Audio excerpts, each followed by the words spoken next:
എല്ലാവർക്കും സ്വാഗതം കേട്ടോ. പുതിയ വീഡിയോയിലേക്ക് എല്ലാവർക്കും സ്വാഗതം. അപ്പം ഇന്ന് അതായത് മാർച്ച് 10 ചോറ്റാനിക്കര മകത്തിൻ്റെ തലേ ദിവസം, കറക്റ്റ് പറയുവാണെങ്കിൽ ചോറ്റാനിക്കര മകത്തിൻ്റെ തലേ ദിവസമാണ് ഇത് ഷൂട്ട് ചെയ്യുന്നത് കേട്ടോ. അതായത് ഭഗവാനെ മേക്ക് ഓവർ നടത്താൻ വേണ്ടി കൊണ്ടുവന്നതാണ്. ഇന്ന് ഭഗവതിയായിട്ട് ഒരുക്കാൻ വേണ്ടി, എന്നാലേ മകത്തിന് ഭഗവതിയായിട്ട് ഒരുക്കാൻ പറ്റുള്ളൂ. കാരണം തലേദിവസം സാധാരണ എല്ലാം ഒരുക്കാറ്, പിറ്റേ ദിവസം നമുക്ക് സമയം കിട്ടാറില്ല. അതുകൊണ്ടാണ് തലേദിവസം ഒരുക്കുന്നത്.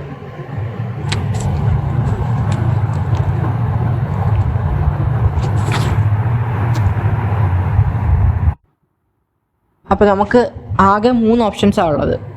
സാരിയാണ് മെയിന്. അപ്പം സെറ്റ് മുണ്ടുണ്ട്, സെറ്റ് സാരിയുണ്ട്. ഞാൻ രണ്ടും ഡ്രൈപ്പ് ചെയ്ത് വെച്ചിട്ടുണ്ട് നേരത്തെ തന്നെ. സമയമാകുമ്പോഴത്തേക്ക് ഇല്ലെങ്കിൽ ഡ്രൈപ്പ് ചെയ്യുന്നത് ഭയങ്കര സമയം പോക്കാം. രണ്ടെണ്ണം ഞാൻ നേരത്തെ ഡ്രൈപ്പ് ചെയ്ത് വെച്ചിട്ടോ. ഒന്നൊരു ടിഷ്യൂവിൻ്റെയും ഒന്നൊരു സെറ്റുമായിരുന്നു.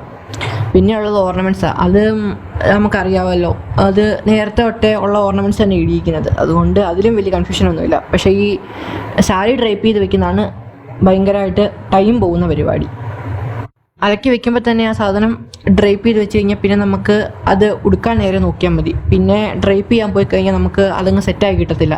ഡ്രൈപ്പ് ചെയ്ത് കഴിഞ്ഞാൽ അതാ അവിടെ എന്താ പറയണേ, ഫ്ലാറ്റായിട്ട് അവിടെ ഇരുന്നോളും. പിന്നെ അങ്ങോട്ടും ഇങ്ങോട്ടും നീങ്ങിപ്പോകുന്ന പരിപാടിയൊന്നുമില്ല. നമുക്ക് ആ ഒരു പെർഫെക്ഷൻ കിട്ടും. അതുകൊണ്ട് തന്നെ നേരത്തെ തന്നെ ഫ്ലീറ്റ് എടുത്ത് വയ്ക്കും. പിന്നെ ഇപ്പോൾ കണ്ടുകൊണ്ടിരിക്കുന്നത് തലേദിവസത്തെ അലങ്കാരം മാറ്റുന്ന പരിപാടി കേട്ടോ. നമ്മൾ കഴിഞ്ഞ ദിവസം ലിബറലായിട്ടാണ് നമ്മൾ എന്താ പറയണേ അലങ്കരിച്ചത്. അപ്പം അത് മാറ്റുക എന്നുള്ളത്, ഒരു 3 മാലയും ഒരു ഡ്രസ്സും മാത്രമേ ഉണ്ടായിരുന്നുള്ളൂ. ചോറ്റാനിക്കര മകം എന്ന് പറഞ്ഞു കഴിഞ്ഞാൽ മകത്തിൻ്റെ പ്രത്യേകത അറിയാത്തവർക്കായിട്ട് ഞാൻ പറഞ്ഞു കേട്ടോ. അറിയാവുന്നവർക്ക് എന്തായാലും അറിയാം. അന്ന് വില്ലുമംഗലം സ്വാമിയാർക്ക് ചോറ്റാനിക്കരമ്മ സർവാഭരണ വിഭൂഷിതയായിട്ട് ദർശനം കൊടുത്തൊരു ദിവസമാണ് മകം. അതായത് കീഴ്ക്കാവിലമ്മയുടെ പ്രതിഷ്ഠാവാർഷികം എന്ന് വേണമെങ്കിൽ പറയാം. ഈ വരുന്ന കുംഭമാസത്തിലെ മകം എന്ന് പറയുന്നത് എന്താ പറയുക, ഒരു സ്പെഷ്യാലിറ്റി ഉള്ള ദിവസമാണെന്നാണ് പറയുന്നത്. അതായത് മകവും പൂരവും, അത് അന്നത്തെ ദിവസം മകവും പൂരവും പൗർണമി ഒരുമിച്ച് വരുന്ന ദിവസമാണെന്ന് പറഞ്ഞത്. അന്നേ ദിവസം ഭഗവതിക്ക് എന്തോ ഒരു പ്രത്യേകത ഉള്ള ദിവസമാണെന്ന് എനിക്കറിയാം. എനിക്ക് കറക്റ്റ് അതിനെക്കുറിച്ച് വിവരിക്കാനൊന്നും അറിയത്തില്ല കേട്ടോ. അതുകൊണ്ട് അത്രേ എനിക്കറിയത്തുള്ളൂ. ആദ്യമേ തന്നെ ഞാൻ പറയും കേട്ടോ, ഗുരുവായൂരപ്പനും ചോറ്റാനിക്കരയമ്മയും എനിക്ക് ഒരാളാട്ടോ. ഞാൻ വേറെ ആയിട്ട് ഞാൻ ഇതുവരെയായിട്ട് കണ്ടിട്ടില്ല. ഞാൻ ഒന്നായിട്ട് തന്നെ എല്ലാം കണ്ടിട്ടുള്ളൂ. അതുകൊണ്ട് തന്നെ അലങ്കാരങ്ങൾ തന്നെ ഒറ്റ വിഗ്രഹത്തെല്ലാം നടത്താറ്. ഭഗവതിയായിട്ട് അലങ്കരിക്കുന്നത് ഈ ഒരു ദിവസം മാത്രമല്ല കേട്ടോ. അതായത് നവരാത്രിക്ക് ചിലപ്പോൾ 9 ദിവസം, 3 ദിവസം എന്തായാലും ഉണ്ട്. 9 ദിവസം സമയം കിട്ടുന്ന പോലെ അലങ്കരിക്കാറുണ്ട്. ആ സമയത്ത് പരീക്ഷകളും കാര്യങ്ങളൊന്നും ഇല്ലെങ്കിൽ എന്തായാലും 9 ദിവസം അലങ്കരിക്കാറുണ്ട്. പിന്നെ തൃക്കാർത്തിക, ചോറ്റാനിക്കര മകം, പിന്നെ വേറെ ഏതെങ്കിലും ഒരു സ്പെഷ്യൽ ആയിട്ടുള്ള ഒരു ദിവസം, അത്രയും ദിവസങ്ങളിൽ മാത്രമേ ഭഗവതിയായിട്ട് അലങ്കരിക്കാറുള്ളൂ. അല്ലാത്ത ദിവസങ്ങളിൽ നോർമലായിട്ട് വിഗ്രഹങ്ങൾ ഈ സാധാരണ നമ്മൾ അലങ്കരിക്കുന്ന പോലെ തന്നെ അലങ്കരിക്കാറ് പതിവ്.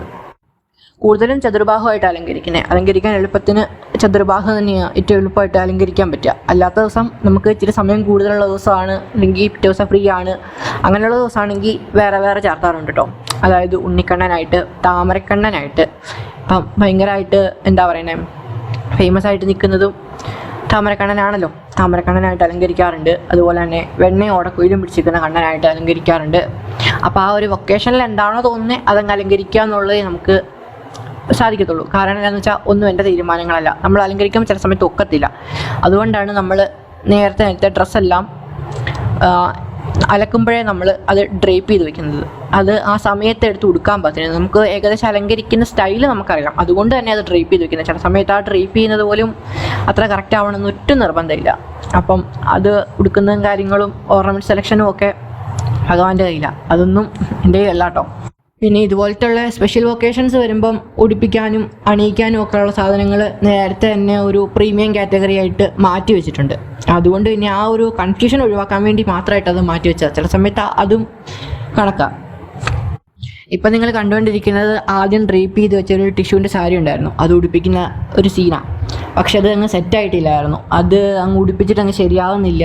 അതിൻ്റെ ഫ്ലീറ്റ് എല്ലാം അഴിഞ്ഞു പോകുന്നു. അപ്പോഴേ എനിക്ക് മനസ്സിലായി അത് സെറ്റാകുകയില്ല എന്നുള്ള കാര്യം. പിന്നെ അടുത്ത ഓപ്ഷൻ എന്ന് പറഞ്ഞാൽ സെറ്റും മുണ്ടുമാണ്. സെറ്റും മുണ്ട് എനിക്ക് അത്രയ്ക്ക് കംഫർട്ടബിൾ അല്ല. സാരിയാണ് ഇച്ചിരി ഫ്ലീറ്റൊക്കെ ഇരുന്ന് എടുത്ത് നിൽക്കുന്ന ഒരു ഇച്ചിരി കൂടെ നല്ല ഭംഗിയായിട്ടിരിക്കും. ചില സമയത്ത് സാരി കൊടുത്താൽ നന്നായിട്ട് ഒക്കും കേട്ടോ. പക്ഷേ ചില സമയത്ത് സാരി കൊടുത്താൽ ഒട്ടും ഒക്കത്തില്ല. അതുകൊണ്ട് തന്നെ ഇനിയിപ്പം സെറ്റും മുണ്ടും എന്നുള്ള നെക്സ്റ്റ് ഓപ്ഷനാണ്. സത്യം പറഞ്ഞാൽ ആദ്യമേ സ്റ്റൈൽ ചെയ്ത് വെച്ചത് എനിക്ക് ഇച്ചിരിയും കൂടെ പേഴ്സണലി എനിക്കിഷ്ടമുള്ളത് ഒരു എന്താ പറയുക ടിഷ്യൂവിൻ്റെ ആയിരുന്നു. ആ ഗോൾഡൻ ടിഷ്യൂവിൻ്റെ സാരി. കുറച്ച് സെക്യൂരിറ്റി റീസൺസ് ഉള്ളതുകൊണ്ട് തന്നെ എനിക്ക് കുറച്ച് ഭാഗം കട്ട് ചെയ്ത് കളയേണ്ടി വന്നു. അതുപോലെ തന്നെ സെറ്റിൻ്റെ മുണ്ട് ഞാൻ നേരത്തെ ഫ്ലീറ്റ് എടുത്ത് വെച്ചിട്ടില്ലായിരുന്നു. അപ്പോൾ അത് ഫ്ലീറ്റ് എടുത്ത് വെക്കണം. ഞാൻ അതിൽ ലൈൻസ് ഓൾറെഡി ഞാൻ ഇട്ട് വെച്ചിട്ടുണ്ടായിരുന്നു. എനിക്കറിയാമായിരുന്നു ഇതൊക്കെ ഇങ്ങനെ സംഭവിക്കും എന്നുള്ളതിനും. പക്ഷെ അതുകൊണ്ട് തന്നെ സാധാരണ ഞാൻ ഫ്ലീറ്റ് എടുത്ത് വെച്ചിട്ട് അതേ പിന്ന് കുത്തി വെച്ചേക്കും ഉടുക്കാൻ എളുപ്പത്തിന്. ഇത്തവണ അതും പറ്റിയില്ലായിരുന്നു. അത് ഞാൻ ഓർത്തില്ല സത്യത്തിൽ. പിന്നെ ഞാൻ സാരിയുടെ നേരിയത് കറക്റ്റായിട്ട് ഞാൻ ഫ്ലീറ്റ് എടുത്ത് വെച്ചിട്ടുണ്ടായിരുന്നു. അതുകൊണ്ട് അതിനെനിക്കൊരു കൺഫ്യൂഷൻ ഇല്ലായിരുന്നു. നേരെ ഉടുപ്പിച്ചാൽ മതിയായിരുന്നു. പിന്നെ ഞാൻ കുറേ ഭാഗങ്ങൾ ഞാൻ കട്ട് ചെയ്ത് കളഞ്ഞിട്ടുണ്ട്. അത് മനഃപൂർവ്വം കട്ട് ചെയ്താട്ടോ. കുറച്ച് സെക്യൂരിറ്റി ഇഷ്യൂ ഉള്ളതുകൊണ്ട് തന്നെ അത് എനിക്ക് കട്ട് ചെയ്യേണ്ടി വന്നു. ഇനിയിപ്പോൾ അടുത്ത പരിപാടി എന്ന് പറഞ്ഞു കഴിഞ്ഞാൽ ഇനിയിപ്പോൾ ഓർണമെൻറ്റ്സ് ഇടിച്ചാൽ മതി. പക്ഷെ നിങ്ങൾ ഈ കാണുന്ന വീഡിയോ ശരിക്കും ഒരു 2.5-3 മണിക്കൂറത്തെ ഒരു പ്രോസസ്സാണ്. ഞാൻ കുറച്ച് സ്പീഡ് കൂട്ടിയിട്ടിട്ടുണ്ട്. കാരണം എന്താണെന്ന് വെച്ചാൽ സ്പീഡ് കൂട്ടിയിട്ടില്ലെങ്കിൽ കാണാൻ പറ്റില്ല. ഒരു 3-4 മണിക്കൂറത്തെ ഒരു പരിപാടി എന്ന് പറയുന്നത് ചില്ലറയില്ലല്ലോ. ഫോണിൻ്റെ സ്റ്റോറേജ് ഒരു ലിമിറ്റേഷനാണ്. അതുപോലെ തന്നെ ഷൂട്ട് ചെയ്യുന്ന ടൈം അതിൻ്റെ ഇടയ്ക്ക് ഒരു കറണ്ടൊക്കെ പോയായിരുന്നു. അതുകൊണ്ട് അങ്ങനത്തെ കുറച്ച് ഇഷ്യൂ ഉള്ളതുകൊണ്ട് തന്നെ കുറച്ച് കട്ട് ചെയ്തു. പിന്നെ ഞാൻ പറഞ്ഞല്ലോ സെക്യൂരിറ്റി റീസൺ കൊണ്ട് കുറച്ച് കട്ട് ചെയ്യേണ്ടി വന്നു.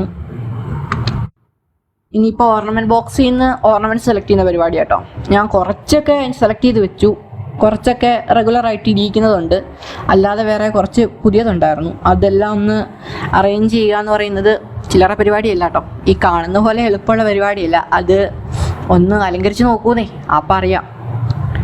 ഇതിങ്ങനെ പറഞ്ഞു തന്നു കഴിഞ്ഞാൽ എത്രത്തോളം എഫിഷ്യൻ്റ് ആവുമെന്ന് എനിക്കറിയത്തില്ല കേട്ടോ. നമ്മൾ ചെയ്ത് തന്നെ നോക്കണം. ഓരോ കാര്യങ്ങൾ പ്രാക്ടീസ് ചെയ്യണം എന്ന് പറയുന്ന പോലെ തന്നെ ശരിക്കും അത് ചെയ്ത് നോക്കണം, എന്നാലേ അത് മനസ്സിലാവുള്ളൂ. ഇതിൻ്റെ അകത്ത് ഓർണമെൻറ്റ്സ് ഇരിക്കുന്നതിൻ്റെ അകത്തുനിന്ന് ആദ്യത്തെ 3 മാലയ്ക്ക് 4 മാല 3-4 മാലയ്ക്ക് വലിയ കൺഫ്യൂഷൻ ഇല്ല ആദ്യം ചേർന്നത്. അത് കഴിഞ്ഞ് കഴിയുമ്പോൾ കൺഫ്യൂഷനാവും. നമ്മൾ ഏത് ഇടണം, ഇനി ഇടിക്കണോ വേണ്ടയോ. ഞാൻ കുറച്ച് അതായത് ഈ അലങ്കാരങ്ങളെല്ലാം കഴിഞ്ഞ് പൂജാമുറി കൊണ്ടുവച്ച് കഴിഞ്ഞ് പിന്നെ എനിക്കൊരു ഡൗട്ടായിരുന്നു, ഇത് മതിയോ എന്ന്. പക്ഷെ ഇട്ട് കഴിഞ്ഞപ്പോൾ ഇത്രയും വേണോന്നായി. അതുകൊണ്ട് അങ്ങനെ ഒരു കൺഫ്യൂഷനൊക്കെ വരും കേട്ടോ. അത് ആദ്യത്തെ 2-3 എണ്ണം എന്ന് പറയുന്നത് ആദ്യത്തെ എന്തായാലും ഒരു ഇളക്കത്താലി ഉണ്ട്. പിന്നെ ഉള്ളതെന്ന് പറഞ്ഞു കഴിഞ്ഞാൽ ഒരു പാലക്കാമാല അല്ലെങ്കിൽ നാഗപടത്താലി, മാങ്ങാമാല, ഇതിലേതെങ്കിലും ഒരു ഓപ്ഷൻ ആയിരിക്കും. ഇതിപ്പോൾ കഴിഞ്ഞ ദിവസം അലങ്കരിച്ചപ്പോൾ നാഗപടത്താലി എടുത്തായിരുന്നു, നാഗപടത്തിൻ്റെ നെക്ലേസ്. അതുകൊണ്ട് തന്നെ അത് ഇന്നിടിക്കുന്നില്ല എന്ന് തീരുമാനിച്ചു. ഇതിൻ്റെ അകത്തൊക്കെ കുറേ പോർഷൻസ് കട്ട് ചെയ്തിട്ടുണ്ട് കേട്ടോ. അത് കാണാൻ വേറെ വഴിയില്ല, കാരണം ആ സമയത്ത് കറണ്ട് പോവുക ചെയ്തു. അപ്പോൾ പിന്നെ എനിക്കത് കട്ട് ചെയ്യേണ്ടി വരും. എന്തായാലും ഒന്നും കാണാൻ പറ്റത്തില്ല. പിന്നെ അത് ഞാൻ കട്ട് ചെയ്തു. ഇനി ഞാൻ കുറച്ചൊക്കെ ആ സമയത്ത് അലങ്കരിച്ചായിരുന്നു. അതുകൊണ്ട് തന്നെ അത് ഷൂട്ട് ചെയ്യാൻ പറ്റിയിട്ടില്ല. പിന്നെ എല്ലാവരും ചോദിച്ചൊരു ചോദ്യം എന്ന് പറഞ്ഞു കഴിഞ്ഞാൽ ഗുരുവായൂരപ്പനെ പറ്റി കേട്ടോ. അത് ഞാൻ വഴിയേ പറഞ്ഞുതരാം. ഞാനിപ്പം മേടിച്ചിട്ടൊരു 4 വർഷത്തോളമായി ഈ വിഗ്രഹം കിട്ടിയിട്ട്. അപ്പം അതിൻ്റേതായ ഞാനൊരു ഓൺലൈൻ സ്റ്റോർ വഴി ഞാൻ അവിടെ ചെന്ന് മേടിക്കുമോ ഇത് എനിക്ക് കറക്റ്റ് അറിയത്തില്ല. ഞാൻ ആദ്യം ചെന്ന സമയത്ത് എനിക്കിത് വാങ്ങിക്കാൻ എൻ്റെ കയ്യിൽ ബഡ്ജറ്റില്ലായിരുന്നു, അറിയാമല്ലോ. ഞാനൊരു PG സ്റ്റുഡൻ്റാണ്. അതിനനുസരിച്ചുള്ള ബഡ്ജറ്റ് എൻ്റെ കയ്യിൽ കാണുള്ളൂ. അതുപോലെ തന്നെ രണ്ടാമത് ചെന്ന് കഴിഞ്ഞപ്പോൾ ബഡ്ജറ്റ് ഉണ്ടായിരുന്നു, പക്ഷേ ഭഗവാൻ അവിടെ ഇല്ലായിരുന്നു. ഞാൻ തപ്പിയെടുത്തുനിന്ന് എനിക്ക് എത്ര അങ്ങോട്ട് സാറ്റിസ്ഫൈഡ് ആയിട്ടിരുന്നില്ല. അപ്പം അത് കഴിഞ്ഞ് കഴിഞ്ഞപ്പം 3ാമത്തെ തവണ പോകുമ്പോഴാണ് ഈ വിഗ്രഹം വാങ്ങിക്കുന്നത്. ഈ വിഗ്രഹം വാങ്ങിച്ച സമയത്ത് എന്ന് പറഞ്ഞാൽ അവിടെ ഒരൊറ്റ എഡിഷൻ ഉണ്ടായിരുന്നുള്ളൂ. ഞാൻ ആദ്യം കണ്ട ഒരു ബ്ലാക്ക് കളറുള്ളൊരു വിഗ്രഹമായിരുന്നു. എനിക്കത് ഭയങ്കരമായിട്ട് ഇഷ്ടമായിരുന്നു. അപ്പോൾ ഞാൻ അത് മേടിക്കണം എന്നോർത്തോണ്ടാണ് പോയത്. പക്ഷേ അവിടെ ചെന്ന് കഴിഞ്ഞപ്പം ഞാൻ പോയി അമ്പലത്തിൽ നിന്ന് കയറി തിരിച്ച് വന്നു കഴിഞ്ഞപ്പോൾ ബ്ലാക്ക് അവിടെ ഇല്ല, അത് സെയിലായിപ്പോയി. പിന്നെ ഉണ്ടായിരുന്നതൊരു ഒരു ബ്ലൂ കളറായിരുന്നു. ബ്ലൂ കളറിനോട് എനിക്ക് എത്ര താല്പര്യമില്ലാത്ത അത് കഴിഞ്ഞപ്പോഴാണ് ഞാൻ അകത്ത് കയറിയപ്പം ഭഗവാനെ ചന്ദനം ചാർത്തിക്കണ്ട. അപ്പോൾ ഞാൻ പിന്നെ ചന്ദനത്തിന് കളർ മേടിച്ചു എന്നേ ഉള്ളൂ കേട്ടോ. പക്ഷെ എനിക്ക് പേഴ്സണലി എനിക്ക് ഇഷ്ടപ്പെട്ടത് ബ്ലാക്ക് കളറായിരുന്നു. പക്ഷെ കുഴപ്പമില്ല, ഭഗവാൻ ഏത് കളറാണെങ്കിലും എനിക്ക് ഭയങ്കര ഇഷ്ടമാണ് കേട്ടോ. ഭഗവാനല്ലേ, ഭഗവാനെ ഇഷ്ടപ്പെടും നമ്മൾ. ഇതിൻ്റെ അകത്ത് എത്ര പേര് ചോറ്റാനിക്കര മകൻ തൊഴുതിട്ടുണ്ടെന്ന് ഒന്ന് കമൻറ്റ് ചെയ്യണേ. ഒന്ന് ജസ്റ്റ് ഒന്ന് അറിയാൻ വേണ്ടിയാണ്. ഞാൻ എത്ര പേര് വന്നു, എത്ര പേര് അമ്മയെ കണ്ടു, അമ്മയുടെ ദർശനം എത്ര പേർക്ക് കിട്ടിയെന്ന് അറിയാൻ വേണ്ടിയാട്ടോ. പിന്നെ നിങ്ങൾ സജഷൻസ് കമൻറ്റ് ചെയ്യണം. ഇനിയും കൂടുതൽ സപ്പോർട്ട് ചെയ്യണം. അതായത് നമ്മൾ ഇപ്പോൾ